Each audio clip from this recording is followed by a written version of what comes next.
Vaccine supply की बात बता दें किस तरीके से कई राज्य हैं जहां पर वैक्सीन सप्लाई को लेकर अब रोष उठ रहा है। वैक्सीन की सप्लाई को लेकर केंद्र और राज्यों के बीच लगातार तकरार जो है वो भी जारी है। तमिलनाडु हो, राजस्थान हो और झारखंड जैसे राज्यों ने वैक्सीन की कमी की शिकायत की है। वहीं वैक्सीन की कमी के कारण तमिलनाडु के कई हिस्सों में जो टीकाकरण अभियान है उस पर ब्रेक लगा दिया गया है। राजस्थान का दावा है कि उन्हें केंद्र की तरफ से सही मात्रा में वैक्सीन की सप्लाई नहीं मिल रही है। तो कई राज्य हैं जिनमें लगातार ये शिकायत दर्ज की जा रही है कि उनको जो वैक्सीन की सप्लाई है वो सही मात्रा में नहीं मिल रही है।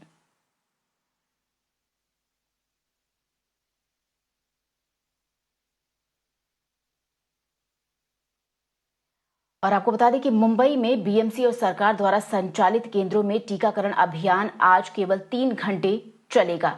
मुंबई में 3 घंटे सिर्फ चलेगा। सीमित स्टॉक होने के कारण इन केंद्रों पर दोपहर 2 से 5 बजे तक वैक्सीन लगाई जाएगी। इस बीच महाराष्ट्र में आज से गर्भवती महिलाओं का टीकाकरण भी शुरू हो जाएगा। मुंबई में आपको बता दें कि 35 केंद्रों पर गर्भवती महिलाओं को टीका लगाया जाएगा।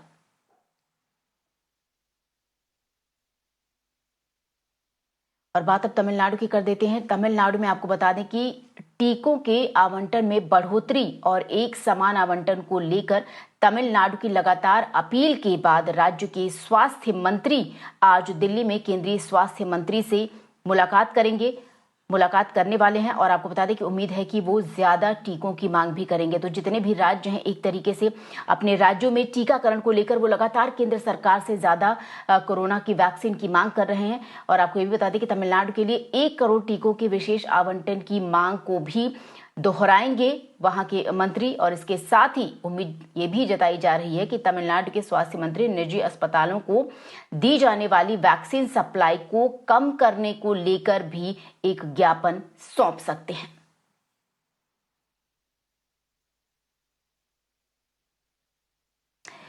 और हमारे सहयोगी मुगिलन हमारे साथ जुड़ा और ज्यादा अपडेट लेकर। Mugilan, tell us more on this.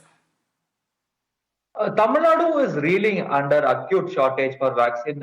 We have seen at least in a week, at least 3 to 4 days, vaccine drives are being suspended in various districts, including Coimbatore, Trichy, Chennai, Madurai, Erode. In several districts, the vaccination drives are suspended at least thrice in a day due to acute shortage. And we have seen the chief minister also have repeatedly writing to the union health ministry seeking compensation vaccines to the state.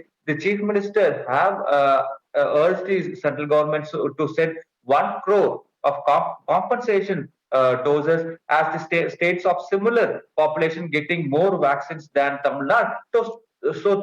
To stress this, now the Tamil Nadu Health Minister Ma Subramaniam is in Delhi.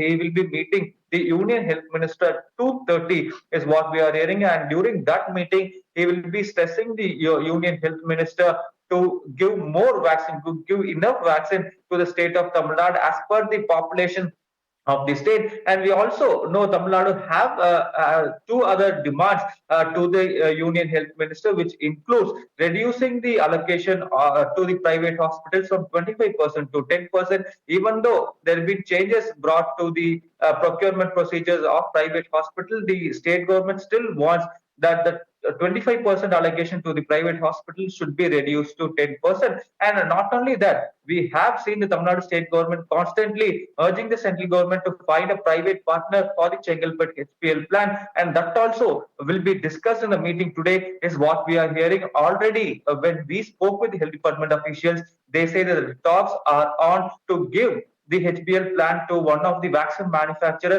and we are waiting for confirmation. So all this will be stressed by the Tamil Nadu Health Minister to the Union Health Minister when he meet in Delhi today.